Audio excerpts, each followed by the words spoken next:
What's going on, collectors? Most of you have probably heard the name Warren Buffett. Warren Buffett is considered one of the greatest investors of our time, and I actually wanted to make a video where I do a reaction to Warren Buffett's investing advice, and I want to draw parallels to the sports card collecting, investing, and flipping strategies.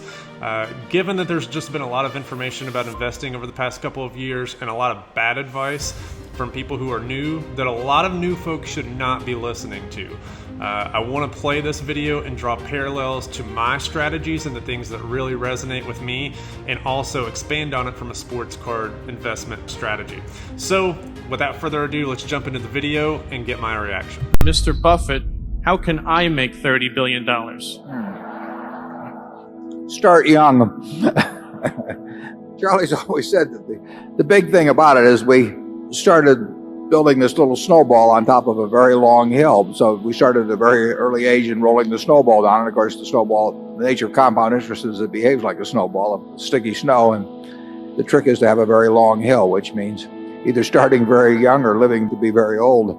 And I would do it exactly the same way if I were doing it in the investment world. I mean, if I were getting out of school today and I had $10,000 to invest, I'd start with the A's. I would start going right through companies, and I probably would focus on smaller companies because I would be working with smaller sums, and there's more chance that something is overlooked in that arena.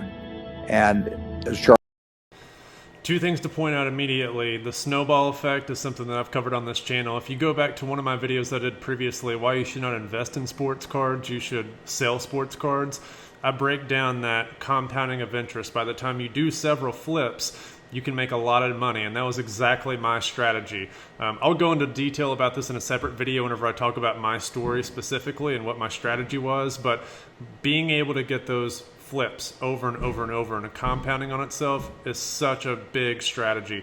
The second point is $10,000, starting small, going A to C, or A to Z. That is exactly the first thing that pops in my mind is going to an MLB top 100 prospect list, looking at all the stats of every single player, not just going to a thread or to a Facebook chat or a Reddit forum saying who should I buy, or clicking on a sports card investor video and looking at what he's buying.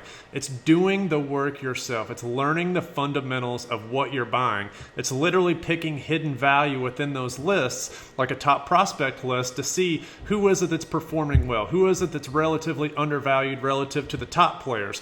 Everybody's buying Bobby Witt Jr., Anthony Volpe, Wander Franco, like I've showed on this channel, but who's the next wave of prospects who are coming right behind that? Because trust me, they're there, and they're undervalued right now. So this is incredible advice, especially in a time whenever the rest of the world is saying, buy this app, buy this app. That way you can track prices and see what's hot at the moment, so you can buy what's hot at the moment. That is terrible advice. If you really want to make money and you're starting out, even if you're not starting out, this is phenomenal advice from the man himself, Warren Buffett. Go look at every single piece of data that you can. Collect as many data points as you can, from pricing to player production, to find that value so that you become an expert in your niche and you become comfortable in those purchases. Charlie has said earlier, it won't be like doing that in 1951 when you could leaf through and find all kinds of things that just leapt off the page at you. But that's the only way to do it. I mean, you have to buy businesses or little pieces of businesses called stocks, and you have to buy them at attractive prices, and you have to buy into good businesses. And that advice will be the same 100 years from now in terms of investing. That's what it's all about. If I were working with a small amount of money, the universe would be huge compared to the universe of possible ideas I work with now. You mentioned that 56 to 69 was the best period. Actually, my best period was before that. It was from right after I met Ben Graham in early 1951. But from the end of 1950 through the next 10 years, actually returns averaged about 50% a year. And I think they were 37 points better than the Dow per year, something like that. But that I was working with a tiny, tiny, tiny amount of money. And so I would pour through volumes of businesses, and I would find one or two that I could put $10,000 into or $15,000 into that were just ridiculous. They were ridiculously cheap. And obviously, as the money increased, the universe of possible ideas started shrinking dramatically. The times were also better for doing it in that time. But I think if you're working with a small amount of money, with exactly the same background that Charlie and I have, and same ideas, same whatever ability we have, I think you can make very significant sums. But as soon as you start getting the money up into the millions, many millions, the curve on expectable results falls off just dramatically. But that's the nature of it. When you get up to things you can put millions of dollars into, you've got a lot of competition looking at that, and they're not looking as I did when I started. When I started, I went through the pages of the manuals page by page. I probably went through 20,000 pages in the Moody's Industrial, Transportation, Banks, and Finance manuals. And I did it twice. And I actually, looked at every business. I didn't look very hard at some. Well, that's not a practical way to invest tens or hundreds of millions of dollars. So I would say if you're working with a small sum of money and you're really interested in the business and willing to do the work, you will find something. If you were, there's no question about it in my mind. You will find some things that promise very large returns compared to what. So the sports card analogy to this hits perfectly. There is so much opportunity at the bottom of the market. And what he's saying is that across the entire sports card landscape, at the bottom, going dollar dumpster diving, there is so much opportunity. That means that if you are starting out, you can literally look everywhere. And if you have any type of expertise in any market that's low end, you can find opportunity. Now, what he's saying is once you get to the high end, and this is especially true of sports cards, there is so much attention and focus and competition. A real estate analogy to this would be if you're investing in rural America, there's going to be no competition. And more than likely, the returns may not be as high in rural America because no one is really looking at it. Whereas if you're in Phoenix or Miami or LA, every investor in the world who is good at what they do is looking at those areas. So it's not only more eyes looking at it, it's more intelligent eyes and more sophisticated investors are looking at it. So starting at the bottom, you can certainly make tremendous gains very, very quickly. I mean, that's what I've done. That's what many other people have done in this hobby. Once you get to those high ends where you're looking at those $2, $3, $4 million purchases, and yes, there are standouts. There are absolutely those cards that continue to grow, those blue chips that have done well. Tom Brady contenders, for example. 86 Fleer prior to the manipulation. There's a lot of stuff out there. But again, I just said, manipulation. Once you get to that high end, there is so much uncertainty and risk and manipulation that occurs. The entire sports card landscape is saying invest high, invest high, invest high. It's pumping out all these big 6, 7, 8-figure sales where we're getting people like Drake who are breaking wax and all these different types of people involved in the hobby. The true money to be made is at the low end and in the middle tier market where there's less competition. There's more open opportunity for everyone to really carve out a niche, know that niche, and do very well with it, as well as collect. I don't want to necessarily just not focus on this about the money, collecting as well. So it's another huge aspect to it. We will be able to deliver with large sums of money. Is business school worth it? Depends on the person. And much more than it depends on the school. Some people are going to get a lot out of advanced education, and some people are going to get very little. And I don't even think it's important that every person go to college at all. We have all kinds of jobs at 70 or so thousand a year, or 80,000 a year, that college training is not of use. And I actually was not keen on going to college myself. Yeah, my dad kind of jollied me into it. He could get me to do anything, but I knew I could have a good time. I liked investing and I could read the books. It's a big commitment to take 4 years and the cost involved and maybe the loans involved and everything. I think depending on what your interests are in life, I don't think it's for everybody. I think it's for a lot of people, but there ought to be a reason you're going. And I didn't really see much reason. There's nothing like following your passion. I mean, I love what I do, obviously, and I've loved it the whole time I've done it. Charlie is the same way. We have managers, they come, some of them went to business school, some of them didn't, they're all types.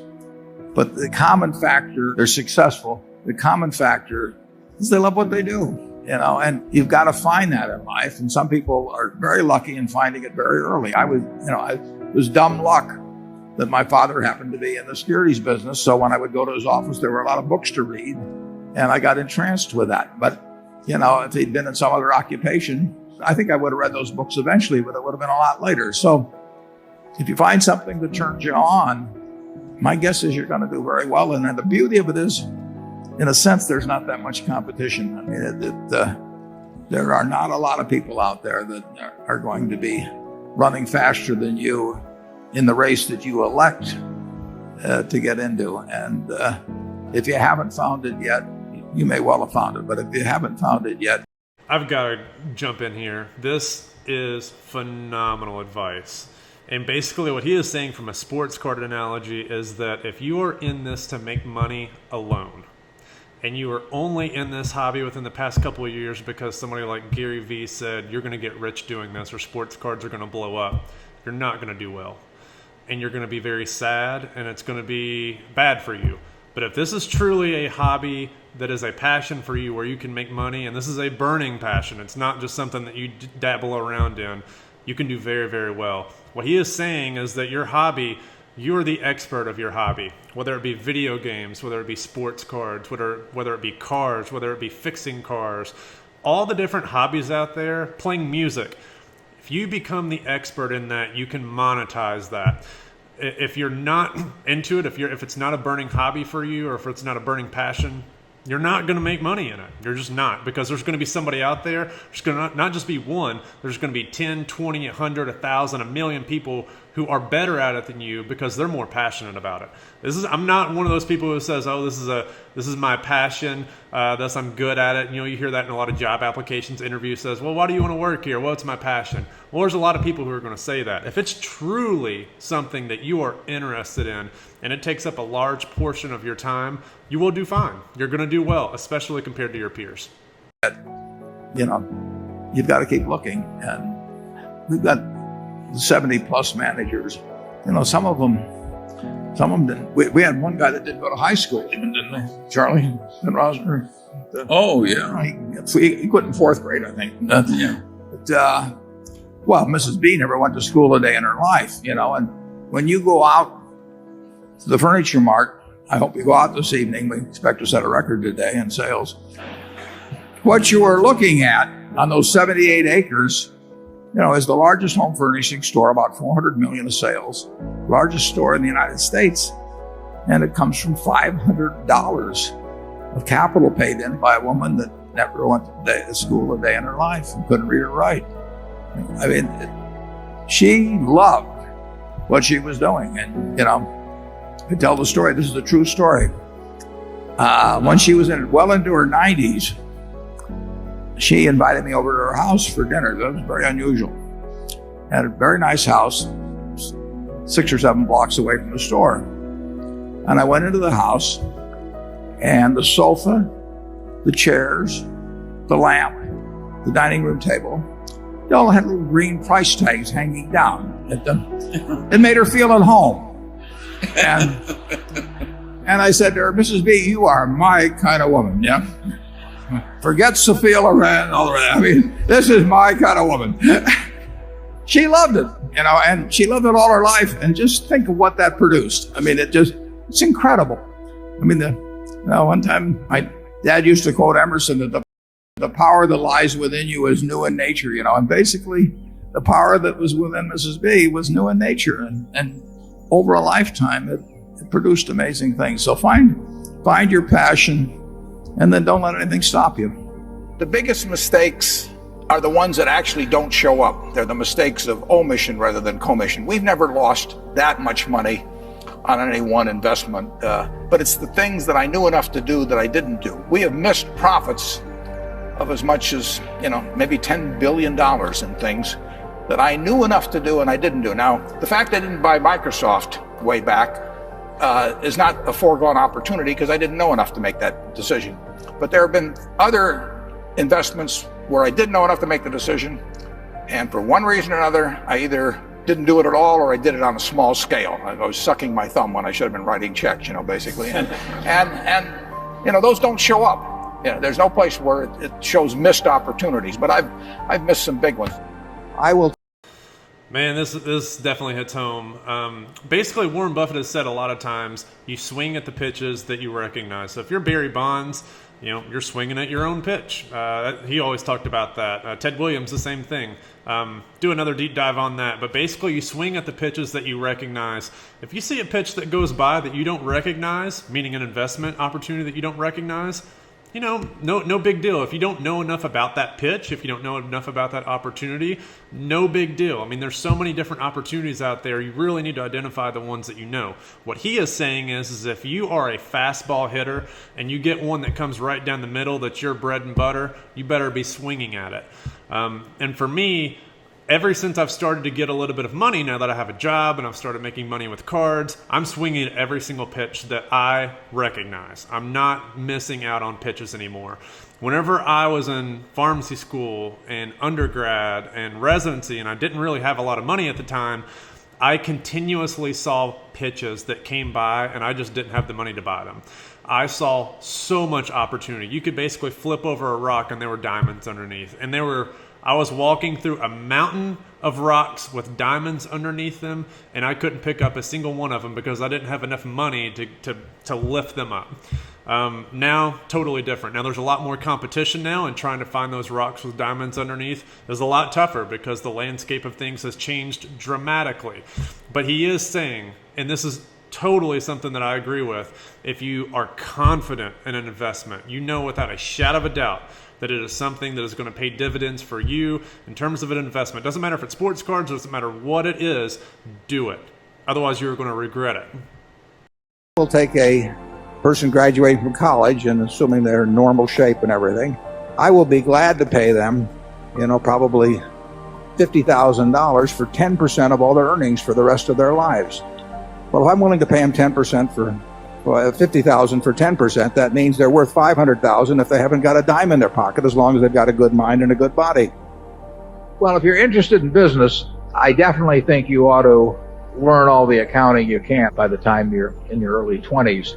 Accounting is the language of business. Now, that doesn't mean it's a perfect language, so you have to know the limitations of that language as well as all aspects of it. So I would advise you to learn accounting, and I would advise you to be, in terms of part-time employment or anything else, work in a number of businesses. There's nothing like seeing how business operates to build your judgment in the future about businesses. When you understand what kind of things are very competitive and what kind of things are less competitive and why that works that way, all of that adds to your knowledge. So I would do a lot of reading. If you're interested in investments, I would take the accounting courses. I do a lot of reading about investments, and I would get as much business experience. I would talk business with people that are in business to find out what they think makes their operation tick or where they have problems and why. I just think you just kind of sop it up every place that you can. 70 years ago, I was in high school. Almost a third as long as the country has been around. And when I was in high school, I really only had two things on my mind: girls and cars. and I wasn't doing very well with girls, so we'll talk about cars. But let's just imagine that when we finish, I'm going to let each one of you pick out the car of your choice. Sounds good, doesn't it? Pick it out, any color, you name it. It'll be tied up with a bow, and it'll be at your house tomorrow. And you say, well, what's the catch? And the catch is that it's the only car you're going to get in your lifetime. Now, what are you going to do knowing that that's the only car you're ever going to have and you love that car? You're going to take care of it like you cannot believe. Now, what I'd like to suggest is you're not going to get only one car in your lifetime, but you're going to get one body and one mind, and that's all you're going to get. And that body and mind feels terrific now, but it has to last you a lifetime. The key is to, certainly in terms of your personal life, the most important decision you will make. I'll just say on that, as it relates to sports cards, I mean, yeah, you're only, especially when you're starting out, I mean, do your due diligence and learn as much as you can. Watch as many videos as you can. Interact with as many people as you can. learn the hobby, learn the finances as much as you can, because it is a building block for future business. And yeah, about the body thing, that goes into a completely different direction in terms of health, but absolutely take care of yourself out there, because you only get one body, and smoking, drugs, alcohol, whatever the world is saying to do that is okay, none of that stuff is good for you. So take care of your mind, take care of your eyes, your ears, your weight, everything. Is the spouse that most of you will likely have. And it's very important to surround yourself with people that are better than you are. You are going to move in the direction of the people you associate with. So I've been enormously lucky in that respect. I mean, I've just had teachers and friends and a spouse that really was a better person than I was. And I had enough sense to learn from these people that life went better if you behaved better yourself. So I'll stop it here because he's starting to get into life advice and that type of thing, but I will relate this to sports cards. Because there's been so many people who have gotten into it, there are some people who may have gotten into sports cards in the past year for the wrong reasons. I still believe sports cards is the best way to make good business, to learn about business very early on, to learn about risk, to learn about opportunity costs, to learn about doing analysis, and then having that translate into a physical card that goes for some monetary value at a later time. You just learn so much about business that sets you up so far beyond people who don't do it. And they may go to business school. I mean, there's so many people I met in business school that don't know anything about business. I mean, I've interacted with Harvard MBAs, MBAs from the top programs who don't know anything about business. They don't know the practical aspects of buying something and selling it later on just on their own. They may be able to interpret all these different financial documents, but they don't know anything about the core fundamentals of a business. But here you learn that, and you see people who are successful. And I will say, someone like Gary Vee or Mark Cuban, who literally started their business entrepreneurial skills from sports cards. You need to get around people who are good at that and can help you build, because there's a lot of people out there who are not good at this, who may have jumped in recently and are new and are trying to give advice and are trying to tell people how to invest, and they're not doing it the right way. So you really need to surround yourself, and even if you're surrounding yourself just with channels that you follow or YouTubers that you watch and follow and the advice that you absorb in, that really needs to be hyper-focused on the people who have very good intentions. So that's all I'll say about that. But overall, this Warren Buffett video, hopefully this is helpful for you. I am especially keen on, if you are just starting out, you absolutely need to do your due diligence.